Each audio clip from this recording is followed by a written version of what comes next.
Hello friends, welcome to all.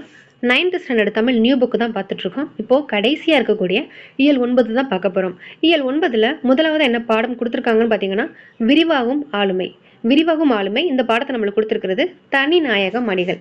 தனிநாயக மணிகள் அப்படின்றவர் யாருன்னு பார்க்கலாம்.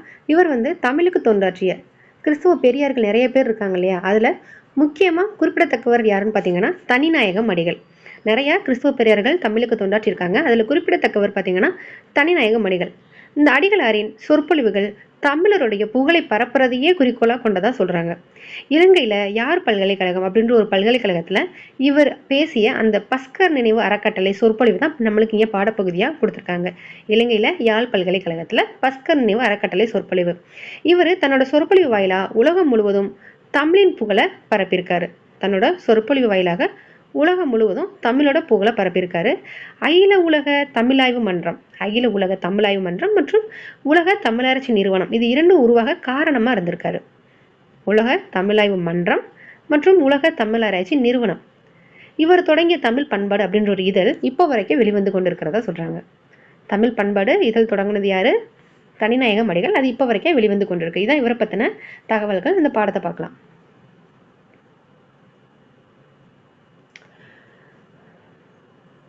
தமிழியல் ஆய்வு வளர காரணமாக இருந்த தமிழறிஞர்கள் பல பேர் இருக்காங்க. இதில் பேராசிரியர் தனிநாயகம் அவர்கள் இதழியல், கருத்தரங்கு, மாநாடுகள், நிறுவனங்கள் இது மூலியமாக தமிழோட புகழை பரப்பியிருக்காரு. தமிழின் பரப்பையும் சிறப்பையும் உலகத்தில் பல நாடுகளில் பரவலாக்கியிருக்காரு. இவரது வாழ்வு தமிழ் வாழ்வாகவே இருந்தது. யாருடைய வாழ்வு? தமிழ் வாழ்வாகவே இருந்தது. தனிநாயக மணிகள். அவர் இலங்கையில் யாழ் பல்கலைக்கழகத்தில் ஆற்றிய உரையை நம்மளுக்கு இங்கே பாடப்பகுதியாக கொடுத்துருக்காங்க. அதில் மனிதனுடைய ஆளுமை, மனிதனுக்கு தேவையான ஆளுமை என்ன அப்படின்றத தான் கொடுத்துருப்பாங்க. பார்க்கலாம். உலக நாடுகளையும் மக்களையும் உட்படுத்தி அன்பு பாராட்டுறதான் நம்மளுடைய இயல்பு. இது 20ஆம் நூற்றாண்டு வானூர்தி போக்குவரத்து வளர்ந்த பின்னாடி தோணுனது கிடையாது. இது பண்டைய தமிழ் இலக்கியங்களே தமிழ் புலவர்களால் பாராட்டி பாடப்பட்டது தான் இந்த அன்பு பாராட்டுவது அப்படின்ற ஒரு இயல்பு. அந்த காலத்திலேயே ஒரு நாட்டவர் பிற நாட்டவரோடு உறவு வச்சுருந்தாங்க, அதை விரும்பினாங்க அப்படின்றதுக்கான செய்யுள்களை 2 மேற்கோளாக கொடுத்துருக்காங்க. என்னென்னா, கணியன் பூங்குன்றனார் அவர் எழுதிய புறநானூரில் யாதும் ஊரே யாவரும் கேளீர், யாதும் ஊரே யாவரும் கேளீர் அப்படின்ற ஒரு பாடலையும், திருக்குறள் யாதானும் நாடாமல் ஊராமல் இன்னொருவன் சாந்துணையும் கல்லாதவர் அப்படின்ற ஒரு திருக்குறளையும் நம்மளுக்கு இங்கே மேற்கோளாக கொடுத்துருக்காங்க. அப்போ இந்த மாதிரி பாடல்களில் ஊர், நாடு, கேளீர் இந்த மாதிரி தமிழ் சொற்கள் வெவ்வேறு காலத்தில் வேற வேற பொருளை கொடுத்துருக்கலாம். ஆயினும் இம்மேற்கோள் காட்டும் பரந்த ஆளுமையும் மனித நல கோட்பாடும், இந்த மேற்கோள்கள் பரந்த ஆளுமையும் மனித நல கோட்பாடையும் காட்டுது. அப்போது லத்தீன் புலவர் தெரன்ஸ் அப்படின்றவர் என்ன கூற்று சொல்லியிருக்காரு அப்படின்னா, நான் மனிதன், மனிதனை சார்ந்த எதுவும் எனக்கு புறமன்று அப்படின்னு சொல்லிட்டு அவர் சொல்லியிருக்காரு.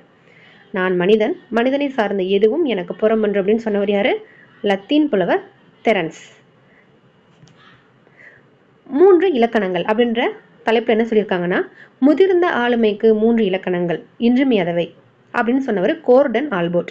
முதிர்ந்த ஆளுமைக்கு 3 இலக்கணங்கள். அது என்னென்னு பார்த்தீங்கன்னா, முதலாவதா மனிதன் அதாவது ஈடுபாடுகளை விரிவாக வளர்க்கிறவனா இருக்கணும். ஈடுபாடுகளை விரிவாக வளர்க்கணும்னா இருக்கணும். பிறருடைய நலத்திற்கும் இன்பத்திற்கும் பாடுபடும் வகையில் இருக்கணும். அவனுடைய ஆளுமை இருக்கணும். 2வதா, ஒருவன் பிறரால் எவ்வாறு கணிக்கப்படுறானோ அதை அறிந்து கொள்ளும் ஆற்றல் படைத்தவனா இருக்கணும். நம்மளை பிறர் எப்படி கணிக்கிறாங்களோ அதை நம்ம அறிந்து கொள்கிற ஆற்றல் நம்மளுக்கு தேவை அப்படின்னு சொல்றாரு. 3வதா, அவனது வாழ்க்கைக்கு தன் ஓர்மையை தரும் வாழ்க்கை தத்துவத்தை கடைபிடித்து நடக்கணும். வாழ்க்கை தத்துவத்தை கடைபிடித்து நடக்கணும்னு சொல்லிட்டு சொல்றாரு. இதுதான் முதிர்ந்த ஆளுமைக்கு 3 இலக்கணம்னு சொல்லிட்டு கோர்டன் ஆல்பர்ட் அப்படின்றவர் சொல்றாரு. குறிப்பா குறிக்கோள் இல்லாத சமுதாயம் வீழ்ச்சி அடையும். குறிக்கோள் இல்லாத சமுதாயம் வீழ்ச்சி அடையும். அப்போ உண்மையை பண்டைய கால தமிழரும் நன்கு உணர்ந்திருந்தாங்க. குறிக்கோள் இல்லாத சமுதாயம் வீழ்ச்சி அடையும் அப்படின்ற உண்மையை பண்டைய கால தமிழரும் உணர்ந்திருந்தாங்க. அப்போ குறிக்கோள் இல்லாதவன் வெறும் சதை பிண்டம் அப்படின்றத பூட்கை இல்லோன் யாக்கை போல அப்படின்ற ஒரு புறநானூற்று பாடல் சொல்லுது. இதை சொன்னவர் யாருன்னா ஆலந்தூர் கிழார். புறநானூரில் ஆலத்தூர் கிழார் சொல்லியிருக்காரு, பூட்கை இல்லோன் யாக்கை போல, அதாவது குறிக்கோள் இல்லாதவன் வெறும் சதை பிண்டம் அப்படின்னு சொல்லிட்டு சொல்லியிருக்காங்க. பிறர் நலவியல், பிறருடைய நலன், அதாவது பிறருக்காக பணி செய்வது தான் ஒருவனுடைய வாழ்க்கை பண்புடைய வாழ்க்கை ஆகிறது. பிறருக்காக பணி செய்வதனால தான் ஒருவனுடைய வாழ்க்கையே பண்புடைய வாழ்க்கை ஆகிறது. என் கடன் பணி செய்து கிடப்பது அப்படின்றது குறிக்கோள். என் கடன் பணி செய்து கிடப்பது அப்படின்னு சொன்னவர் யாருன்னா திருநாவுக்கரசர் சொல்லியிருப்பாரு. என் கடன் பணி செய்து கிடப்பது அப்படின்னு ஒரு நூல் எழுதினது யாருன்னா திருவிக்கா அந்த நூலை எழுதியிருப்பாரு. அப்போது வாழ்க்கை தன்னலம் தேடுவதிலிருந்து விடுவித்து ஆளுமையை முழுமைப்படுத்தும் பண்பாக ஆக்குது. ஓகே, இதில் பார்த்தீங்கன்னா சீன நாட்டில் பொது ஆண்டுக்கு முன்னாடி கிமு 604ஆம் ஆண்டில் பிறந்த லாவோட்ஸ் அப்படின்றவரும், அவருக்கு பின்னாடி கன்ஃபியூசியஸ் தன்னோட காலத்தில் இந்த கொள்கையை ஒருவாறு தெளிவாக கற்பிச்சிருக்காங்க. ஆனால் பிளேட்டோ, அரிஸ்டாட்டில் போன்ற கிரேக்க தத்துவ ஞானிகள் என்ன பண்ணியிருக்காங்கன்னா, கிரேக்க குடியினரை மட்டுமே தன்னோட சிந்தனைக்கு உட்படுத்தியிருக்காங்க, பிளேட்டோவும் அரிஸ்டாட்டிலும். பண்டைய கால தர்மசாஸ்திர நூல்களும் பிறரை கவனத்தில் கொள்ளலை. விந்திய மலைத்தொடருக்கும் இமய மலைத்தொடருக்கும் இடையே உள்ள நிலப்பரப்பு தான் கரும பூமியா. விந்திய மலைத்தொடருக்கும் இமயமலைத்தொடருக்கும் இடைப்பட்ட நிலப்பரப்பு கரும பூமி. அதாவது வீடு பேறு அடைவதற்கு அந்த பூமியில பிறந்திருக்கணும் அப்படின்னு சொல்லிட்டு ஒரு கருத்தும் நிலவுச்சு. ஆனா தமிழ் மக்களிடமோ ஸ்டாயிக்வாதிகள் கூறியது போல என்ன கூறியிருக்காங்க அப்படின்னா, மக்கள் அனைவருமே உடன் பிறந்தவர்கள், பிறப்போ சாதியோ சமயமோ அவர்களை தாழ்த்தவோ உயர்த்தவோ முடியாது எனும் நம்பிக்கை பண்டு தொட்டே நிலவியுள்ளது தமிழ் மக்களிடம் அப்படின்னு ஸ்டாயிக்வாதிகள் சொல்லியிருக்காரு. இந்த வரலாற்றில் பண்டைய காலத்திலேயே இத்தகைய அரிய கொள்கையை நம்ம தமிழ் மக்கள் கடைபிடிச்சிருந்தாங்க அப்படின்ற உண்மை பெரும் வியப்பை தான் தருது. இதை ஒழுக்கவியலை நன்கறிந்து எழுதிய உலக மேதைன்னு சொல்லிட்டு ஆல்பர்ட் சுவைச்சர் அவரை சொல்றாங்க. ஒழுக்கவியலை நன்கறிந்த உலக மேதை ஆல்பர்ட் சுவைச்சர் இவர் என்ன சொல்றாருன்னா, திருக்குறளை பத்தி ஒன்று சொல்லியிருக்காரு. என்னன்னா, இத்தகைய உயர்ந்த கொள்கைகளை கொண்ட செய்யுள்களை உலக இலக்கியத்திலேயே காண்பது அரிது என்பார். ஆனால் இந்த கொள்கைகள் திருக்குறள் காலத்திற்கு முன்பே தமிழ் மக்களால் போற்றப்பட்டுள்ளன அப்படின்னு சொல்லியிருக்காரு. திருக்குறளை பத்தி சொல்லும்போது, இத்தகைய உயர்ந்த கொள்கைகளை கொண்ட செய்யுள்கள் உலக இலக்கியத்தில் காண்றது அரிது. ஆனால் இந்த கொள்கைகள் திருக்குறள் காலத்துக்கு முன்னாடியே மக்களால் போற்றப்பட்டுச்சு அப்படின்றது மாதிரி சொன்னது யாருன்னா, ஒழுக்கவியலை நன்கறிந்த உயர்ந்த மேதை ஆல்பர்ட் ஸ்வைச்சர் அப்படின்றவர் சொல்றாரு. ஓகே, ஒற்றுமை உணர்ச்சி எப்படி இருந்துச்சுன்னு பார்த்தீங்கன்னா, தமிழ் இலக்கியத்தை ஆராயும் போது பிறர் நல கொள்கையும் பிறர் மீதான அன்பு பாராட்டுதலையும் முதல்ல பரப்புறதுக்கு காரணமாக இருந்தவங்களே யாருன்னா, தமிழ்நாட்டில் இருக்கக்கூடிய பாணரும் புலவரும் தான் அப்படின்றத நம்மளால தமிழ் இலக்கியங்கள் வழியாக அறிய முடியுது. பாணருக்கும் புலவருக்கும் சொந்த நாடும் ஊரும் உண்டு. ஆனாலும் அவர்கள் தமிழ் வழங்கும் இடமெங்கும் சென்று அரசர்களையும் வள்ளல்களையும் மக்களையும் வாழ்த்தி வந்ததுனால தமிழகம் அப்படின்ற ஒரு ஒற்றுமை உணர்வு அவர்களால் உண்டானது. அந்த மொழி பரவிய நிலத்தை அனைத்தையுமே தமிழகம்னு தான் அவங்க அழைச்சாங்க. தமிழ்நாடு அப்படின்னு சொல்லிட்டு வாழ்த்துன்னு தான் சொல்றாங்க. ஆனால் பிற நாடுகளை குறிப்பிடும் பிறமொழி பேசக்கூடியதை மொழி மாறும் நாடு, மொழிபெயர் தேயம் அப்படின்னு சொல்லிட்டு அவங்க கூறினாங்களாம். இலக்கணத்தில் பரந்த மனப்பான்மை இருந்தது. என்னன்னா, அகத்திணை இலக்கியம் பல்வேறு வழிகளில் பரந்த மனப்பான்மை விரிவாகும் ஆளுமையை வளர்த்தது. அகத்திணை இலக்கியம் ஐவகை நிலங்களில் பெரும்பொழுது இருக்கு, சிறுபொழுது, கருப்பொழுது, இந்த மாதிரி பல இதை புலவரும் பாணரும் இலக்கியத்தில் பாடியிருக்காங்க. ஆனால் தொல்காப்பியர் நிலத்தை பிரித்த முறை உலகின் பிரிவாகவே அமைந்தது. தொல்காப்பியர் நிலத்தை பிரித்த முறை தான் உலகத்தோட பிரிவாகவே அமைந்தது.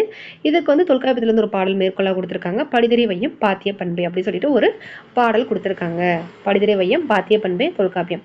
அதாவது கள ஒழுக்கத்திலும் கற்பொழுக்கத்திலும் பிற உயிரொன்றை காதலிப்பதாலும் குழந்தைகளை பேணுவதனாலும் இவருடைய ஆளுமையும் இன்னும் விரிவடைய வாய்ப்பு இருக்கு. புலவர்கள் தன்னுடைய செயல்களில் தலைவனும் தலைவியும் தோழியும் செவிலித்தாயும் இவங்களெல்லாம் கற்பனை செய்து பாடுறதுனால தான் பிறர் பற்றி அறியும் பண்பை அவங்க எளிதாக பெற்றிருந்தாங்க. அடுத்ததா ஒரு மனித பண்பு என்னன்னா, நன்மைக்காக. யாரை பற்றி கொடுத்துருப்பாங்க அப்படின்னா, கடையில் வள்ளல்கள் ஒருவரான ஆயல்லன் அவங்கள பற்றி கொடுத்துருப்பாங்க. என்னன்னா, அன்பு வாழ்க்கையிலும் பிறருடன் கலந்து வாழும் முறைகளிலும் பிறர் நலம் பேணுவதிலும் தமிழ் பண்பாட்டின் இன்றியமையாத கொள்கை உருப்பெறுகிறது. கடையில் வள்ளல்களில் ஒருவரான ஆய் என்பவரை பற்றி போற்றுவதற்கு காரணம் என்ன அப்படின்னா, அவர் நன்மைக்காக செய்தது தான். பிறர் போற்றுவார்கள் என்றோ வேறு நலன்களை பெறலாம் அப்படின்னு சொல்லிட்டு ஒரு கடமையை ஒரு பலனை எதிர்பார்த்து அவர் செய்யலை அப்படின்னு சொல்லிட்டு சொல்றாங்க. இதுக்கான ஒரு புறநானூறு மேற்கோள் கொடுத்துருக்காங்க. இம்மை செய்தது மறுமைக்கு ஆம் எனும் அறவிலை வணிகன் ஆய் அல்லன். இம்மை செய்தது மறுமைக்கு ஆயினும் அறவிலை வணிகன் ஆயலன். இது தேர்வில் கேட்டிருந்தாங்க. அப்போ பிறருக்காக வாழும் மக்கள் இந்த உலகில் இல்லை என்றால் நாம் வாழ்வது அரிது. பிறருக்காக வாழ்வதே உயர்ந்த பண்பாடு. இதை தான் புறநானூரில் உண்டாளம்மை இவ்வுலகம் அப்படின்ற ஒரு பாடல் இருக்கும். அதை இங்கே எடுத்துக்காட்டா கொடுத்துருக்காங்க. இதுதான் நன்மைக்காகவே அப்படின்னு குறிப்பிடப்பட்ட ஆயல்லன் அவரை பற்றினது. அடுத்து உலக தமிழ் மாநாடுகள் மொத்தம் 11 இடங்களில் நடந்திருக்கும். அதில் புத்தகத்தில் 8 கொடுத்துருப்பாங்க. இப்போது அப்டேட் பண்ணது 9, 10, 11 என்னடன்னு பார்க்கலாம். முதலாவதா மலேசியா அப்படில கோலாலம்பூரில் 1966 நடந்திருக்கும். Malaysia Kuala Lumpur 1966. இரண்டாவதா இந்தியாவில் தான் நடந்திருக்கும். எங்கன்னா சென்னையில் 1968 சென்னையில் நடந்திருக்கும். மூணாவதா பிரான்ஸில் பாரிஸ் அப்படின்ற ஒரு இடத்துல 1970 நடந்திருக்கும். அடுத்து இலங்கையில் யாழ்ப்பாணத்தில் நடந்திருக்கும். எந்த வருஷம்னா 1974. அடுத்து 5வது இந்தியா தான். இந்தியாவில் மதுரை 1981. இந்தியாவில் நடந்தது 68 வந்து அறிஞர் அண்ணா பீரியடில் நடந்திருக்கும். 81 வந்து எம்ஜிஆர் அவங்க பீரியடில் நடந்திருக்கும். அடுத்து 6வது மலேசியா கோலாலம்பூர் 1987 நடந்திருக்கும். 8 மொரிஷியஸ் 1989 மொரிஷியஸில் நடந்திருக்கும். அடுத்து 8வது வந்து 1995 இந்தியா தஞ்சாவூரில், இது வந்து ஜெயலலிதா அம்மா அவங்க காலத்தில் நடந்திருக்கும். அப்போது 9வது எங்கே நடந்தது அப்படின்னா கோலாலம்பூர் 2015 கோலாலம்பூரில், மலேசியாவில் இருக்கக்கூடிய கோலாலம்பூரில் நடந்தது தான் 9வது மாநாடு. 10 வந்து சிக்காகோ வந்து 2019 அமெரிக்காவில் இருக்கக்கூடிய சிக்காகோவில் நடைபெற்றது. 11 வந்து ஷார்ஜா வந்து 2023 நடந்திருக்கும் துபாயில் 11வது. 9 மலேசியா, 10 அமெரிக்கா, 11 வந்து துபாய். இதுதான் வந்து உலக தமிழ் மாநாடுகள்.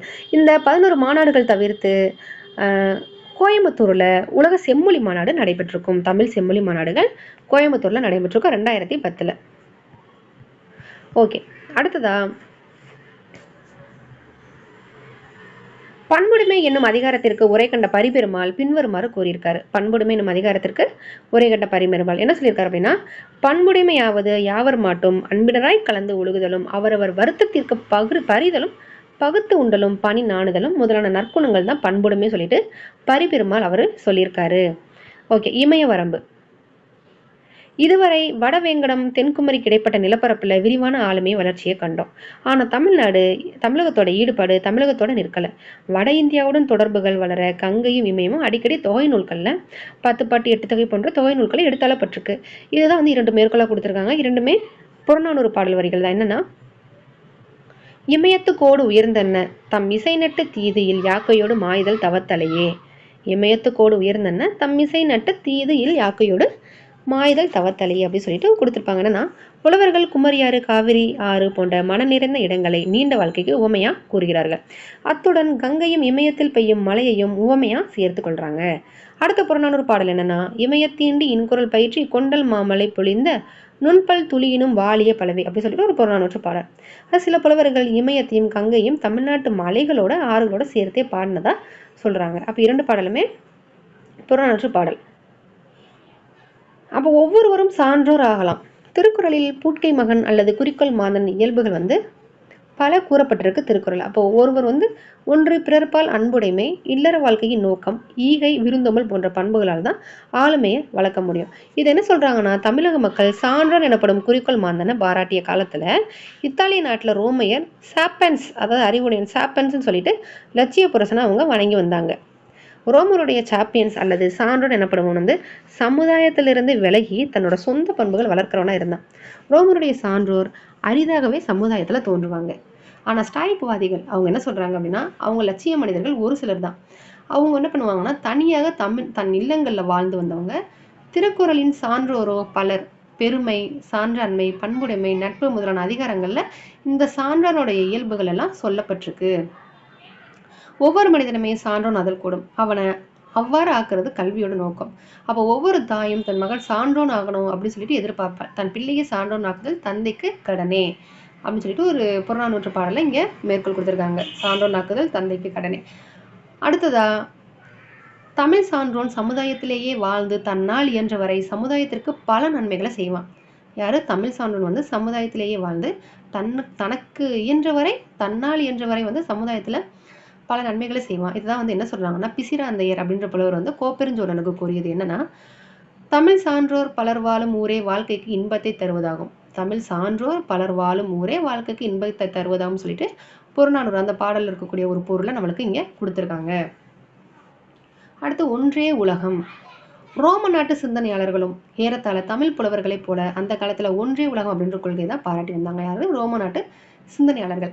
ஸ்டாய்க்வாதிகள் வந்து உலகில் ஒற்றுமை உண்டு என்றும் மக்கள் அனைவரும் ஒரே குலத்தவர் என்றும் எல்லா உயிர்களும் தொடர்பால் இணைக்கப்பட்டுள்ளன அப்படின்னு சொல்லிட்டு கற்பிச்சிருக்காங்க.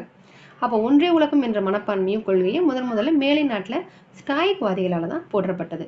ஸ்டாய்க்வாதிகள் ஒன்றே உலகம் அப்படின்னு சொல்லிட்டு சொல்லியிருப்பாங்க. அடுத்து செனக்கா அப்படின்றவங்க என்ன சொல்லியிருக்காங்க அப்படின்னா, எல்லாருடைய நாடுகளும் நமக்கு தாய்நாடு, நம் நாடு எல்லாருக்கும் தாய்நாடு அப்படின்னு சொல்லிட்டு ஒரு கருத்தை சொல்லியிருப்பாங்க. சொன்னவங்க யாரு? செனக்கா. மார்க் அரேலியஸ் என்ன சொல்லியிருக்காருன்னா, அவர் வந்து ஒரு பேரரசர். அவர் என்ன சொல்லியிருக்காருன்னா, நான் பகுத்தறிவும் கூற்றவும் உடையவன், நான் அன்டோனினஸ் ஆதலால் ரோமுக்கு உரியவன், நான் மனிதன் என்பதால் உலகிற்கே உரியவன், இவ்வாறு உலக மாந்தரின் ஒற்றுமை வந்து மிகவும் அழகாக கூறப்பட்டிருக்கு. மக்கள் அனைவரும் மக்கள் தன்மை வளர்க்க வேண்டும் அப்படின்றதுக்காக எழுதப்பட்ட நூல் தான் திருக்குறள். ஜி.போப் வந்து திருவள்ளுவரை உலக புலவர் அப்படின்னு சொல்லிட்டு போற்றுறது வந்து மிகவும் பொருத்தமானது அப்படின்னு சொல்லியிருக்காங்க. அப்போ ரோம நாட்டவர் எழுதும்போது நாம் நம்மவர் அப்படின்ற ஒரு செருக்கோடு ரோமர் மட்டும்தான் எழுதுவாங்க. ஆனா வள்ளுவரோ எல்லா உலகிற்கும் எல்லா மாந்தருக்கும் பயன்படும் வகையில உலகமெங்கும் தழுவதற்குரிய பான்மையில தான் எழுதுவாங்க. அதாவது எல்லா மாந்தருக்குமே பொருத்தமானது. இதில் விரிவாகும் ஆளுமையில் என்ன சொல்றாங்க அப்படின்னா, இறுதியில அன்பர்களே திருவள்ளுவரின் கூற்றுடன் இந்த விரிவுரை முடிக்க விரும்புகிறேன். அதாவது விரிவாகும் ஆளுமையை பற்றி ஒரு சில உண்மைகளை கண்டோம். திருவள்ளுவரோ 2 அறிவுரைகள்ல இந்த குறிக்கோளை எவ்வாறு அடையலாம்னு சொல்லியிருக்காரு. அது 2 குறள் கொடுத்துருக்காங்க. என்னன்னா, உள்ளற்க உள்ளம் சிறுகுவ அப்படின்ற ஒரு குறளும், உள்ளுவதெல்லாம் உயர் உள்ளல் அப்படின்ற ஒரு 2 திருக்குறளை மேற்கோள் காட்டி இங்க சொல்லியிருக்காங்க. இதோட இந்த விரிவாகும் ஆளுமை அப்படின்ற ஒரு பாடம் முடியுது. இதுல இமயமலை கங்கை ஆறு எப்படி எடுத்தாளப்பட்டிருக்கு அப்படின்றத பார்த்துருக்கோம். ஒன்றிய உலகம் ஸ்ட்ரைக்வாதிகள் அவங்க பின்பற்றுறது அதை பார்த்தோம். அடுத்ததா உலக தமிழ் மாநாடுகள் எங்கெங்கெல்லாம் நடைபெற்றது, அடுத்து உலகம் பிரிந்த முறை தொல்காப்பியத்தில் கொண்டது, அப்புறம் வந்து நன்மைக்காகவே ஆயல்லன் அவரை பற்றி பார்த்தோம். அடுத்ததாக வந்து ஒழுக்கவியலை சொன்னவர் ஆல்பர்ட் ஸ்வைச்சர், அதை பார்த்தோம். அடுத்ததாக வந்து புட்கைலன் யாக்கை போல புறநானூறு பாடல், இந்த மாதிரி இந்த படத்தில் கொடுத்துருக்கக்கூடிய முக்கியமான தகவல்கள் எல்லாம் பார்த்தோம். இதோட இந்த பாடம் முடிந்தது. இந்த பாடத்தோட நூல்வெளியும் பார்த்துட்டோம். தன்னிநாயகமணிகள் யாரு, அவங்க கொண்டு வந்த தமிழ் பண்பாடு அப்படின்ற இதழ் இப்போ வரைக்கும் வெளிவந்துட்டு இருக்கு. உலக தமிழ் ஆய்வு மன்றமும் தமிழ் ஆராய்ச்சி நிறுவனம் உருவாக காரணமாக இருந்திருக்காரு. இவர் பேசிய பஸ்கர் நினைவு அறக்கட்டளை சொற்பொழிவு தான் இங்கே நம்மளுக்கு பாடப்பகுதியாக கொடுத்துருக்காங்க. அடுத்ததா அக்கறை அப்படின்ற ஒரு பாடம், ஒரு கவிதை. இது நம்மளுக்கு கொடுத்துருக்கிறது யாருன்னா கல்யாண்ஜி. பாட்டில் பார்க்கறதுக்கு முன்னாடி அவரை பற்றி பார்த்தலாம். கல்யாண்ஜி இயற்பெயர் வந்து கல்யாண சுந்தரம். கல்யாண்ஜி இவருடைய இயற்பெயர் கல்யாண சுந்தரம். இவர் வந்து வண்ணதாசன் அப்படின்ற ஒரு புனைப்பெயரில் தான் எழுதியிருக்காரு. இவருடைய கவிதை நூல்கள் பார்த்தீங்கன்னா புலரி, முன்பின், ஆதி, அந்நியமற்ற நதி, மணலுள்ள ஆறு, இதெல்லாம் வந்து இவருடைய கவிதை நூல்கள். புலரி, முன்பின், ஆதி, அந்நியமற்ற நதி, மணலுள்ள ஆறு. அது மட்டும் இல்லாமல் ஒரு கட்டுரை தொகுப்பு என்னன்னா அகமும் புறமும் அப்படின்ற ஒரு கட்டுரை தொகுப்பு. பல கடிதங்கள் தொகுக்கப்பட்டு சில இறகுகள் சில பறவைகள் அப்படின்ற பேரில் வெளிவந்திருக்கு. பல கடிதங்கள் தொகுக்கப்பட்டு இவருடைய வந்து சிறுகதைகள் நிறைய இருக்கு. என்னன்னா கலைக்க முடியாத ஒப்பனைகள், தோட்டத்துக்கு வெளியிலும் சில பூக்கள், உயரப்பறத்தல், ஒளியிலே தெரிவது உள்ளிட்டவை. இந்த மாதிரி பல சிறுகதை தொகுப்புகளை இவர் வெளியிட்டிருக்காரு. இவருடைய முக்கியமான சிறுகதைன்னு பார்த்தீங்கன்னா ஒரு சிறு இசை. ஏன் அப்படின்னா 2016 இந்த சிறுகதை சாகித்ய அகாடமி விருது வாங்கியிருக்கோம். 2016. இதுதான் வந்து கல்யாண்ஜி அவருடைய தகவல்கள். வண்ணதாசன் அப்படின்ற புனைப்பெயர். நிறையா கவிதைகள் புலரி, முன்பின், ஆதி, அந்நியமற்ற நதி, மணலுள்ள ஆறு. கட்டுரை தொகுப்புன்னு பார்த்தீங்கன்னா அகமும் புறமும். கடிதங்கள் தொகுக்கப்பட்டு சில இறகுகள் சில பறவைகள். சிறுகதைன்னு பார்த்தீங்கன்னா கலைக்க முடியாத ஒப்பனை, தோட்டத்துக்கு வெளியிலும் சில பூக்கள், உயரப்பறத்தல், ஒளியிலே தெரிவது, இதெல்லாம் வந்து அவரோடது. ஓகே, இப்போ இந்த பாடலை பார்க்கலாம். அக்கறை. கல்யாண்ஜி உரைநடையில் கவிதை எழுதுவதை பாரதி தன்னோட வசன கதையின் வழியாக தொடங்கியிருக்காரு. அவற்றின் தொடர்ச்சியான கவிதைகள் தான் புதுக்கவிதைகள். புதுக்கவிதைகள் தந்தைன்னு சொல்லிட்டு நான் பிச்சமூர்த்தி போற்றப்படுவார். அந்த வகையில் புதுக்கவிதையின் வரலாறு 100 ஆண்டுகளை எட்டினது எனலாம். அப்போ புதுக்கவிதைகள் வந்து மனிதநேயத்தை வலியுறுத்தினதாக தான் இருக்குது. பரபரப்பான இந்த நூற்றாண்டு வாழ்வில் நெருக்கடியில் மனிதமே நசுங்கி விட்டது அப்படின்றது தான் ஒரு புதுக்கவிதை வழியாக கல்யாண்ஜி அப்படின்றவங்க சொல்லியிருப்பாங்க. அந்த கவிதையை பார்க்கலாம். சைக்கிளில் வந்த தக்காளி கூடை சரிந்தது. சைக்கிளில் வந்த தக்காளி கூடை சரிந்து முக்கால் சிவப்பில் உருண்டது. அனைத்து திசைகளிலும் பழங்கள் தலைக்கு மேலே வேலை இருப்பதாய் கடந்தும் நடந்தும் அனைவரும் போயினர். அனைத்து திசைகளிலுமே பழங்கள் தலைக்கு மேலே வேலை இருப்பதாய் கடந்தும் நடந்தும் அனைவரும் போயினர். பழங்களை விடவும் நசுங்கி போனது அடுத்த மனிதர்கள் மீதான அக்கறை. பழங்களை விடவும் நசுங்கி போனது அடுத்த மனிதர்கள் மீதான அக்கறை. இந்த பாடத்துக்கான இலக்கண குறிப்பு பார்த்தீங்க அப்படின்னா உருண்டது போனது, இதெல்லாம் வந்து ஒன்றன் பால். அப்போ ஒன்றன் பால் வினை முற்றுக்கள். சரிந்து அப்படின்றது வந்து வினையச்சம். சரிந்து வினையச்சம். அனைவரும் அப்படின்றது வந்து முற்றுமை. அனைவரும் முற்றுமை. உருண்டது போனது ஒன்றன்பால் வினை முற்றுக்கள். சரிந்து வினையச்சம். அனைவரும் முற்றுமை. ஓகே, இந்த பாடத்துக்கான நூல்வெளி பார்த்துட்டோம். கல்யாண்ஜி இயற்பெயர் கல்யாண சுந்தரம். வண்ணதாசன் அப்படின்ற புனைப்பெயரில் கதை எழுதியிருக்காரு. இவருடைய கவிதை நூல்கள் பார்த்தீங்கன்னா புலரி, முன்பின், ஆதி, அந்நியமற்ற நதி, மணலுள்ள ஆறு. இவருடைய கட்டுரை தொகுப்புன்னு பார்த்தீங்கன்னா அகமும் புறமும். கடிதங்கள் தொகுக்கப்பட்டு சில இறகுகள் சில பறவைகள். இவருடைய சிறுகதைகள்னு பார்த்தீங்கன்னா கலைக்க முடியாத ஒப்பனை, தோட்டத்துக்கு வெளியிலும் சில பூக்கள், உயரப்பறத்தல், ஒளியிலே தெரிவது. இவர் வந்து ஒரு சிறு இசை அப்படின்ற ஒரு சிறுகதை தொகுப்புக்காக 2016 சாகித்ய அகாடமி விருது வாங்கியிருக்காரு. இதுதான் வந்து இவரை பற்றின நூல்வெளி. இந்த பாடத்துக்கான இலக்கண குறிப்பு பார்த்துட்டோம். இந்த பாடத்துக்கான பாடலும் பார்த்துட்டோம். இப்போது அடுத்ததாக இதில் ஒரு 3 ஹைக்கூ கொடுத்துருக்காங்க பார்க்கலாம். இந்த காட்டில் எந்த மூங்கில் புல்லாங்குழல், இந்த காட்டில் எந்த மூங்கில் புல்லாங்குழல். இது வந்து அமுதம். பிம்பங்களற்ற தனிமையில் ஒன்றில் ஒன்று முகம் பார்த்தன சலூன் கண்ணாடிகள், நான் முத்துக்குமார். பிம்பங்களற்ற தனிமையில் ஒன்றில் ஒன்று முகம் பார்த்தன சலூன் கண்ணாடிகள், நான் முத்துக்குமார். இது வந்து ஒரு தேர்வில் கேட்டிருக்காங்க. வெட்டுக்கிளியின் சப்தத்தில் மலையின் மௌனம் ஒரு கணம் அசைந்து திரும்புகிறது. வெட்டுக்கிளியின் சப்தத்தில் மலையின் மௌனம் ஒரு கணம் அசைந்து திரும்புகிறது. அமுதோன், நான் முத்துக்குமார், ஜப்பானிய கவிஞர் பாஷா, இவங்க 3 பேருடைய ஒரு அழகான ஹைக்கூ கொடுத்துருக்காங்க. அடுத்ததாக என்ன பார்க்க போகிறோம்னா ஒரு குறுந்தொகை பாடல். பாலைப்பாடிய பெருங்கடுங்கோ அவருடைய ஒரு குறுந்தொகை பாடல் கொடுத்துருக்காங்க, பார்க்கலாம். இந்த குறுந்தொகை பாடலை பார்க்கறதுக்கு முன்னாடி இந்த பாடலுக்கான நூல்வெளியை பார்க்கலாம். 8 தொகை நூல்கள், அதில் ஒன்று தான் குறுந்தொகை. 8 தொகை நூல்கள் ஒன்று குறுந்தொகை. இது வந்து தமிழருடைய அக வாழ்க்கையை பற்றி சொல்கிறது தான் குறுந்தொகை. கடவுள் வாழ்த்து நீங்களாக, கடவுள் வாழ்த்து இல்லாமல் 401 பாடல்களை கொண்டது குறுந்தொகை பாடல். இந்த பாடல் வந்து 4 அடி சிற்றலையும் 8 அடி பேரலையும் கொண்டது. 4 to 8. 1915 சௌரி பெருமாள் அரங்கனார் அப்படின்றவர் தான் இந்த குறுந்தொகையை முதல்ல பதிப்பிச்சு வழங்கியிருக்காரு. 1915 சௌரி பெருமாள் அரங்கனார். இந்த நமக்கு பாடமாக கொடுத்துருக்கிற இந்த குறுந்தொகை பாடல் வந்து 37வது பாடல் குறுந்தொகையில். இந்த பாடலோட ஆசிரியர் யாருன்னு பார்த்தீங்கன்னா பாலைப்பாடிய பெருங்கடுங்கோ. பாலைப்பாடிய பெருங்கடுங்கோ இவர் வந்து ஒரு சேர மரபை சார்ந்த மன்னர். பாலைப்பாடிய பெருங்கடுங்கோ ஒரு மன்னர், சேர மரபை சார்ந்தவர். இவர் எதனால் பாலைப்பாடிய பெருங்கடுங்கோ அப்படின்னு அழைக்கப்படுறாரு அப்படின்னா கலித்தொகையில் பாலை தண்ணியை பாடினதுனால தான் அவர் பாலைப்பாடிய பெருங்கடுங்கோ அழைக்கப்படுறார். எந்த நூலில்? கலித்தொகையில் பாலை பாடினதுனால பாலைப்பாடிய பெருங்கடுங்கோ. அப்போது குறுந்தொகை 8 தொகை நூல்களில் ஒன்று. கடவுள் வாழ்த்து நீங்களா 401 பாடல், 4 அடி சிற்றலை 8 அடி பேரலை. 1915 சௌரி பெருமாள் அரங்கனார் முதல்ல பதிப்பிச்சார். இந்த பாடலோட ஆசிரியர் பாலைப்பாடிய பெருங்கடுங்கோ, சேர மரபை சார்ந்தவர். கலித்தொகையில் பாலைத்தடி பாடிக்கிறதுனால பாலைப்பாடிய பெருங்கடுங்கோ அழைக்கப்படுறாரு. இப்போ இந்த பாடலை பார்க்கலாம். யாதும் ஊரே யாவரும் கேளீர் அப்படின்றது தான் மனிதம் பற்றி பேசிய சங்க கவிதைகள். தமிழ் சமுதாயத்தின் மாண்புகளை காட்டக்கூடிய ஒரு காலக்கண்ணாடியாக திகழுது. அதில் ஒன்றான குறுந்தொகை தான் ஒரு அக இலக்கியம் சார்ந்தது. அதன் சிறப்பு கருதியை இதை வந்து நல்ல குறுந்தொகைன்னு சொல்லிட்டு சொல்கிறாங்க. நல் நற்றினை, நல்ல குறுந்தொகை, 500 அப்படின்னு சொல்லிட்டு அந்த பாடல் ஆரம்பிக்கும் 8 தொகை பாடல். அதில் குறுந்தொகை அப்படின்றதுக்கான அடைமொழி என்னன்னா நல்ல. அப்போ குறுந்தொகை பாடல்கள் வந்து பலவும் இயற்கை காட்சிகளையும் அன்போட வளத்தையும் படம் பிடித்து காட்டுறதா தான் இருக்குது. தலைவனை பிரிந்த தலைவியோட துயரத்தை துடைக்க தோழி வந்து ஆறுதல் கூறுறது தான் இந்த பாடலாம் கொடுத்துருக்காங்க, பார்க்கலாம்.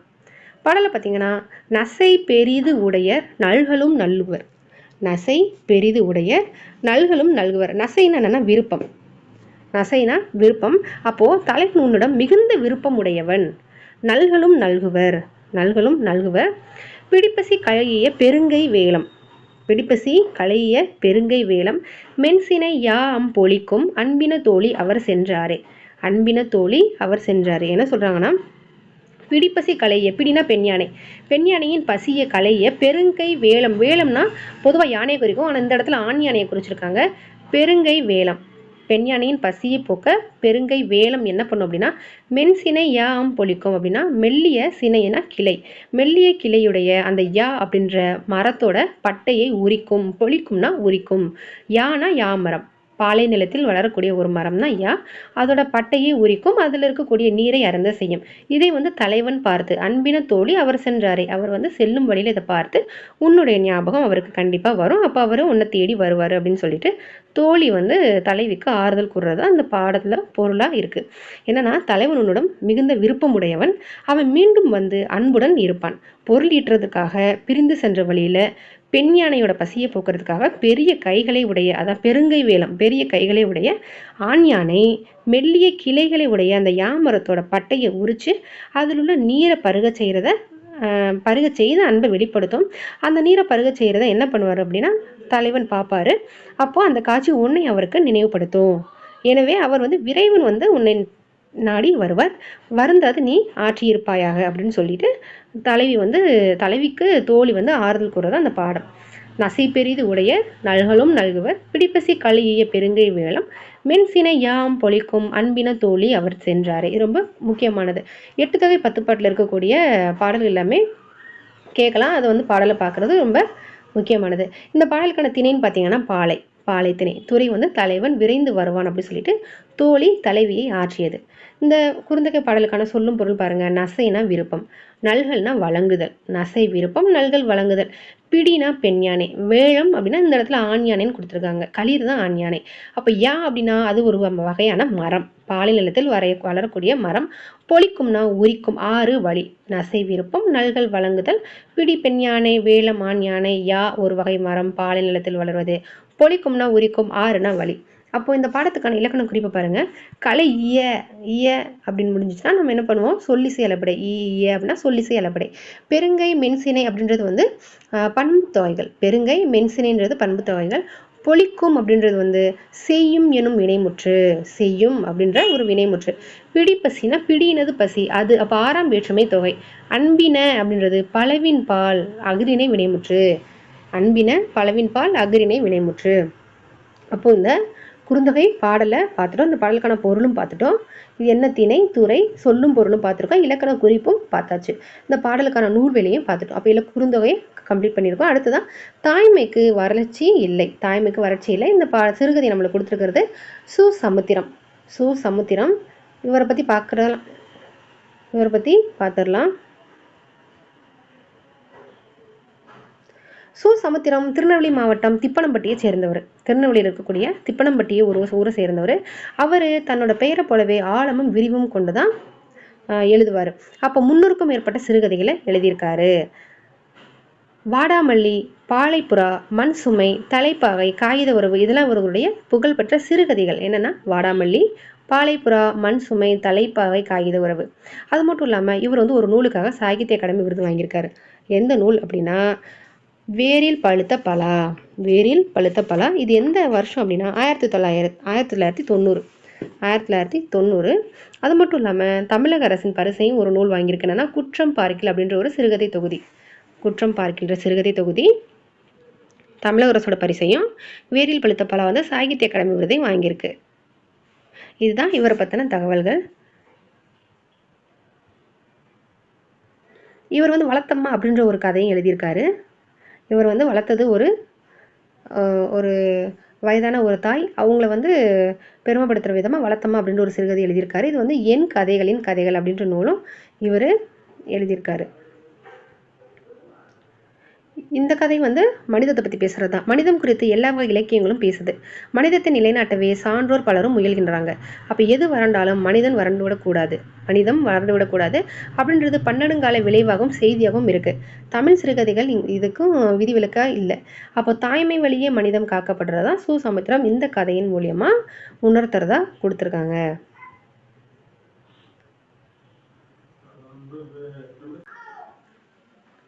அடுத்ததா ஒரு இலக்கண பகுதி கொடுத்துருக்காங்க, பார்க்கலாம். அணி. அணி அப்படின்னா அழகு அப்படின்ற ஒரு பொருள். அப்போ செயலின் கருத்தை அழகுபடுத்துறது அணி. சொல்லாலும் பொருளாலும் அழகுபட எடுத்து உரைக்கிறது தான் அணி அப்படின்றது ஒரு இலக்கண இயல்பு. இப்போ இதில் வந்து முக்கியமாக ஊமை அணி அப்படின்றது தான் அழைக்கப்படும். ஏன்னா அணிகளிலேயே இன்றியமையாதது ஊமை அணி. மற்ற அணிகள் வந்து ஊமை அணியிலிருந்து தான் கிளைத்தவையா இருக்கு. மலர் பாதம் அப்படின்னா மலர் போன்ற பாதம். இந்த தொடரில் பாதத்துக்கு மலர் வந்து ஊமையா சொல்றாங்க. பாதத்துக்கு மலர். அப்போ பாதம் அப்படின்றது வந்து பொருள், அதாவது உவமேயம். மலர் அப்படின்றது உவமை, போன்ற அப்படின்றது வந்து உவம உருபு. இதுக்கு ஒரு எடுத்துக்காட்டு ஒரு குறள். இனி உளவாக இன்னாத கூறல் கனியிருப்ப காய் கவர்ந்தற்று. அற்று அப்படின்னு முடியுது. அப்போ அது உவமையணி. அப்போ ஊம உறுப்புகள் வெளிப்படையா வந்தது அப்படின்னா அது வந்து உவமையணின்னு அழைக்கப்படும். உருவக அணி. கவிஞன் தான் ஒரு பொருளை சிறப்பிக்க எண்ணி அதோட ஊமையாகும் வேறொரு பொருளோட ஒன்றுபடுத்தி கூறுவான். அப்போ ஊமையின் தன்மையை ஒரு பொருள் மேலே ஏற்றி கூறும்போது இந்த தன்மை வந்து உருவகம் அப்படின்னு அழைக்கப்படும். உவமை உவமேயம் என இரண்டும் ஒன்றே என தோன்ற கூறுவதுதான் உருவக அணி. கேட்கலாம், உவமை உவமேயம் எனும் இரண்டும் ஒன்றே அப்படின்னு தோன்ற கூறுவது என்ன அணினா உருவக அணி. இன்சொல் விளைநீலனா ஈதலே வித்தாக வன்சொல் கலைக்கட்டு வாய்மை எருவட்டி அன்பு நீர்ப்பாய்ச்சி அறக்கதிர் என்றதோர் பயங்கொள் சிறுகலை இதுதான் உருவக அணிக்கான ஒரு பாடல் கொடுத்துருக்காங்க. இந்த சொல்லில் இன்சொல்ல வந்து நிலமாகவும் வன் சொல்ல கலையாகவும் வாய்மையை எருவாகவும் அன்பை நீராகவும் அறம கதிராகவும் வந்து உருவகப்படுத்தப்பட்டிருக்கு. அப்போ அது வந்து உருவக அணி. உவமை உவமேயம் என்றும் இரண்டும் வந்து ஒன்றே அப்படின்னு தோன்றக்கூறதான் உருவக அணி. அதாவது ஊமை அணியை திருப்பி போட்டாங்க அப்படின்னா அது வந்து உருவக அணியா வந்து நம்ம சொல்லி. இப்போ மலர் போன்ற பாதம், மலர் பாதம்னா ஊமை அணி. அது பாத மலர் அப்படின்னா உருவக அணியா மாறும். இப்போ பின்வரும் நிலையணிகள் பார்க்கலாம். பின்வரும் நிலையணிகள் 3 வகையா இருக்கு. ஒரு செய்யுள்ல முன்னர் வந்த சொல்லோ பொருளோ மீண்டும் மீண்டும் வந்துச்சு அப்படின்னா அது பின்வரும் நிலையணி. இது 3 வகைப்படும். என்னன்னா சொல் பின்வரும் நிலையணி, பொருள் பின்வரும் நிலையணி, சொற்பொருள் பின்வரும் நிலையணி. முன் வந்த சொல்லே பின்னும் பலவிடத்தும் வேறு பொருளை உணர்த்துறது சொல் பின்வரும் நிலையணி. அதாவது சொல் திரும்ப திரும்ப வரும், ஆனா பொருள் வேற ஒரு பொருள்ல வரும். துப்பாருக்கு துப்பாய, துப்பாக்கி துப்பாருக்கு துப்பாய, தூமலை. இதுல துப்பு அப்படின்ற சொல் மீண்டும் மீண்டும் வருது, ஆனா வேறு பொருளை தருது. துப்பாருக்கு உண்பவருக்கு, துப்புனா நல்ல நன்மை, துப்பு உணவு அப்படின்ற ஒரு பல பொருள்ல வருது. அப்போ இது சொல் பின்வரும் நிலையணி மட்டும்தான், பொருள் பின்வரும் நிலையணி கிடையாது.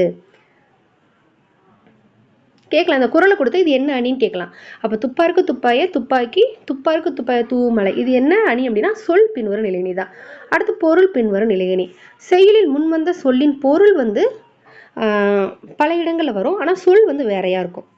அந்த எல்லா சொல்லுக்கான பொருள் ஒரே பொருளாக தான் இருக்கும். அவிழ்ந்தன தோன்றி எலர்ந்தன காயா, நெகிழ்ந்தன நேர்முகை முல்லை, மகிழ்ந்ததில் விண்டன கொன்றை, விரிந்த கருவிலை கொண்டன காந்தல் குலை. இந்த செய்யுள்ல பார்த்தீங்கன்னா அவிழ்ந்தன, அலர்ந்தன, நெகிழ்ந்தன, விண்டன, விரிந்தன, கொண்டன, இந்த சொற்கள் எல்லாமே ஒரே பொருளை தருது. என்னன்னா மலர்ந்தன அப்படின்ற ஒரு பொருளை தருது. அப்போ இது பொருள் பின்வரும் நிலையணி. இதுக்கு ஒரு குறள் கொடுத்துருக்காங்க பாருங்க. கேடில் வெளிச்செல்வம் கல்வி ஒருவருக்கு மாடல மற்றையவை. செல்வம்னாலும் செல்வம், மாடுனாலும் செல்வம். அப்போ இந்த குறள் போல செல்வம் மாடு ஆகிய இரு சொற்களுமே செல்வத்தை தான் குறிக்குது அப்படின்ற கொடுத்துருக்காங்க. அப்போ இந்த குறளை கொடுத்து என்ன அணின்னு கேட்டாங்கன்னா பொருள் பின்வரு நிலையணி. அடுத்து சொல் பொருள் பின்வரு நிலையணி. சொல்லும் திரும்ப திரும்ப வரும், ஆனால் அதே பொருளில் வரும். முன்னர் வந்த சொல்லும் பொருளும் பின்னர் பல இடங்களில் வருவது சொல் பின்வரும் நிலையணி, சொல் பொருள் பின்வரும் நிலையணி. இதுக்கான எடுத்துக்காட்டு குறள் என்னன்னா எல்லா விளக்கும் விளக்கல்ல சான்றோருக்கு பொய்யா விளக்கே விளக்கு. இந்த குறள் பல விளக்கு அப்படின்ற ஒரு சொல் திரும்ப திரும்ப வருது, ஆனா அதே பொருளை தான் தர்றதுனால இது சொல் பொருள் பின்வரும் நிலையணி. அப்போ பின்வரும் நிலையணிகள் 3 அணிகள் பார்த்தோம். அடுத்ததா ஒரு வஞ்ச புகழ்ச்சி அணி கொடுத்துருக்காங்க. என்னன்னா பழிப்பது போல புகழ்றதும் புகழ்வது போல பழிப்பது இரண்டுமே வஞ்ச புகழ்ச்சி அணின்னு தான் அழைக்கப்படும். இதுல பாருங்க, தேவரணையர் கயவர் அவருந்தான் மேவன செய்தொழுகலான். இது புகழ்வது போல பழிப்பது, புகழ்ந்து சொல்ற மாதிரி அவங்கள பழிச்சு சொல்றது. கயவர்கள் தேவர்களுக்கு ஒப்பானவர்களா புகழ்றாங்க. அப்படி புகழ்றது போல தோன்றினாலும் கயவர்கள் இழிந்த செயல்களை செய்யறதுனால இழிந்த செயல்களை தான் செய்யறாங்க அப்படின்ற ஒரு பொருளை குறிக்கிறதா உணர்த்துது. அப்ப இது புகழ்றது மாதிரியே அவங்கள பழிக்கிறது. அடுத்து பாரி பாரி என்று பல ஏத்தி ஒருவர் புகழ்வர். சென்னா புலவர் பாரி ஒருவனும் அல்ல, மாறி உண்டு ஈண்டு உலகம் புது பரப்பதுவே அப்படி சொல்லிட்டு சொல்றாங்க. இதுல என்ன சொல்றாங்க அப்படின்னா புலவர் பலருமே பாரி ஒருவனை தான் புகழ்றாங்க. பாரி ஒருவன் மட்டுமா கைமாறு கருதாமல் கொடுக்குறான், மலையும் தான் கைமாறு கருதாமல் கொடுக்குது. அப்போ பாரி இகழ்ற மாதிரி சொல்லி மலைக்கு ஈடா அவங்கள பெருமைப்படுத்துறாங்க, பாரியை பெருமைப்படுத்துறாங்க. அப்போ பாரியை இகழ்வது போல தோன்றினாலும் பாரிக்கு நிகராக கொடுப்பவர் யாரும் இல்லை. பாரிக்கு நிகராக மாரியும் பொழியுது, அதாவது மலையும் பொழியுது. அப்போ பாரிக்கு மலை தான் ஈடாக முடியும் அப்படின்ற மாதிரி சொல்றாங்க. அதாவது அவங்கள குறைச்சி பேசுற மாதிரி அவங்கள புகழ்ந்து பேசுறது. இதுதான் வஞ்ச புகழ்ச்சி. பழிப்பது போல புகழ்வது, புகழ்வது போல பழிப்பது இரண்டுமே வஞ்ச புகழ்ச்சி அணியை குறிக்கும். அப்போ உவமை அணி. அதுக்கு எடுத்துக்காட்டுன்னா இனிய உலவகை இன்னாத குரல் கனி இருப்ப காய் கவர்ந்தற்று. உருவக அணி அது ஒரு இன்சல் விலை நிலனா அப்படின்ற ஒரு பாடல், அறநெறி சாரம் அந்த பாடலை கொடுத்துருக்காங்க. அடுத்து பின்வரும் நிலையணிகள் சொல் பின்வரும் நிலையணி. துப்பாருக்கு துப்பாய அந்த குரல். பொருள் பின்வரும் நிலையணி. அவிழ்ந்தன தோன்றி எலர்ந்தன காயா அந்த பாடல் கொடுத்துருக்காங்க. சொல் பொருள் பின்வரும் நிலையணிக்கு எல்லா விளக்கும் விளக்கல்ல சான்றோருக்கு பொய்யா விளக்கே விளக்கு. வஞ்ச புகழ்ச்சியணிக்கு இரு பாடல். தேவரணையர் கயவர் அவரும் தான் மேவன செய்தொழிகளான். இதுக்கான பொருள் என்னன்னு கேட்டாங்கன்னா புகழ்வது போல பழிப்பது. பாரி பாரி என்று பல ஏத்தி அந்த பாடலை கொடுத்தாங்கன்னா பழிப்பது போல புகழ்வது. அப்போ இதோட அணிகள் அப்படின்ற பாடம் முடிஞ்சிருக்கு. இந்த பாடத்துக்கான மதிப்பீடு பார்க்கலாம். ஃபர்ஸ்ட் கொஸ்டின், இமயத்து கோடு உயர்ந்தன. இந்த அடியில் அடிக்கோடிட்ட சொல்லின் பொருள் என்னன்னா கோடுன்னு என்ன, மலையுச்சி. கோடு அப்படின்னா இங்கே மலையுச்சி. தமிழ் புலவரை போலவே ரோம சிந்தனையாளர்கள் கொண்டிருந்த கொள்கை என்னன்னா ஒன்றிய உலகம் அப்படின்ற ஒரு கொள்கையை கொண்டிருந்தாங்க ரோம சிந்தனையாளர்கள். வண்ணதாசனுக்கு சாகித்ய அகாடமி விருது பெற்று தந்த நூல் என்னன்னா ஒரு சிறு இசை. 2016 ஒரு சிறு இசை. வண்ணதாசன். இயற்பெயர் கல்யாண் சுந்தரம், அதாவது கல்யாண்ஜி கல்யாண சுந்தரம். யாமரம் என்பது எந்த நிலத்தில் வளரும், அது பாலை நிலத்தில் வளரக்கூடியது. கேடில் விழிச்செல்வம் கல்வி ஒருவருக்கு மாடல்ல மற்றையவை. இதில் பயின்று வந்துள்ள அணி என்ன, பொருள் பின்வரு நிலையணி. செல்வம் மாடு ரெண்டுமே செல்வத்தை குறிக்கிறதுனால பொருள் பின்வரு நிலையணியா அழைக்கப்படுது. அடுத்து பாஞ்சாலி சபதம் அப்படின்ற ஒரு குறுங்கதை மாதிரி கொடுத்துருப்பாங்க. இது ஞானபானு அப்படின்ற ஒரு மாத பத்திரிகையில வந்திருக்கும். யாருன்னா ஆசிரியர் எஸ் சுப்பிரமணிய சிவா. அடுத்து பாருங்க, பலப்பட்டடை சொக்கநாத புலவர் அவருடைய ஒரு பாடல். இது வந்து எல்லா புலவர்களையும் புகழ்ந்து எழுதியிருப்பாங்க. இதை வந்து தனித்தனியாக கூட கேள்வியில் நிறைய கேட்டிருக்காங்க. வெண்பாவிற்கு புகழேந்தி, பரணிக்கு ஓர் ஜெயங்கொண்டான். வெண்பாவிற்கு யாருன்னா புகழேந்தி, பரணிக்கு யாரு ஜெயங்கொண்டான். விருத்தமெனும் ஒன்பாவிற்கு உயர் கம்பன். விருத்தமெனும் ஒன்பாவிற்கு உயர் கம்பன்னு அவர் பெருமைப்படுத்தினது யாருன்னு கேட்டாங்கன்னா பலப்பட்டடை சொக்கநாத புலவர். கோவையுள்ள அந்தாதிக்கு ஒட்டைக்கூத்தன். கோவையுள்ள அந்தாதிக்கு ஒட்டைக்கூத்தன். கண்பாய கலம்பகத்திற்கு இரட்டையர்கள். கண்பாய கலம்பகத்திற்கு இரட்டையர்கள். வசைப்பாட காலமேகம், பண்பாய பகர்ச்சந்தம் படிக்காசு, அலாதுருவ பகர உணாதி அப்படின்னு சொல்லிட்டு இதில் எல்லா புலவர்களையும் பற்றி புகழ்ந்து பாடல் எழுதியிருக்காரு. இதில் ஒரு வரியை கொடுத்து இப்படி புகழ்ந்தது யாருன்னு கேட்டாங்கன்னா பலப்பட்டடை சொக்கநாத புலவர். இந்த பாடல் ரொம்ப ரொம்ப முக்கியமானது. அடுத்து பாருங்க, வள்ளலார் அவருடைய ஒரு பாடல் கொடுத்துருக்காங்க. எத்துணையும் பேதமுறாது எவ்வுயிரும் தம்முயிர் போல் எண்ணி உள்ளே. இந்த வரியை தேர்வில் கேட்டிருக்காங்க. ரொம்ப முக்கியமான வரிகள் இது. ஒத்துரிமை உடையராய் உவக்கின்றார் யாவரவர், உள்ளம்தன் சுத்த சித்துருவாய் எம்பெருமான் நடம் புரியும். இடமென நான் தெரிந்தேன் அந்த வித்தகர்தம் அடிக்கேவல் புரிந்திட என் சிந்தை மிக விளைதலாலே அப்படி சொல்லிட்டு இந்த வள்ளலார் அவருடைய ஒரு பாடல் கொடுத்துருக்காங்க. இதில் ஃபஸ்ட்டு 2 லைன் கேட்டிருக்காங்க. எத்தனையும் பேதம் வராது எவ்வுயிரும் தவ்வுயிரும் போல் எண்ணி உள்ளே அப்படின்றது முக்கியமான வரியாக இருக்குது. அடுத்து இந்த பாடத்துக்கான கலைச்சொல் பார்த்தோம் அப்படின்னா, மனிதம்னா ஹியூமனி, ஆளுமைனா பர்சனாலிட்டி, பண்பாட்டு கழகம்னா கல்ச்சுரல் அகாடமி, கட்டில கவிதைனா ஃப்ரீ வேர்ஸ், ஓயமணினா சிமிலி, ஓமையனினா சிமிலி, உருவகனினா மெட்டாஃபர். அடுத்து பாருங்க, அருவி விரிவிசை. சிற்பியின் மகள் பூவண்ணன். சிற்பியின் மகள் பூவண்ணன். அப்பா சிறுவனாக இருந்த போது அப்படின்ற ஒரு சிறுகதையை கொடுத்துருக்கிறது அலெக்சாந்தர் ரஸ்கின். இதை தமிழில் மொழிபெயர்ப்பு செஞ்சது யாரு? முகமது ஷெரீஃப். அப்பா சிறுவனாக இருந்தபோது அலெக்சாந்தர் ரஸ்கின், தமிழில் முகமது ஷெரீஃப். சிற்பியின் மகள் பூவண்ணன். அப்போது இந்த 9ஆம் வகுப்புக்கான கடைசி இயல் 9வது இயல் முழுசாக கம்ப்ளீட் பண்ணியிருக்கோம். இதோட 9th standard Tamil new book complete ஆயிருக்கு. அடுத்ததாக 10th ஸ்டாண்டர்ட் கண்டிப்பாக பண்ணலாம். தேங்க்யூ.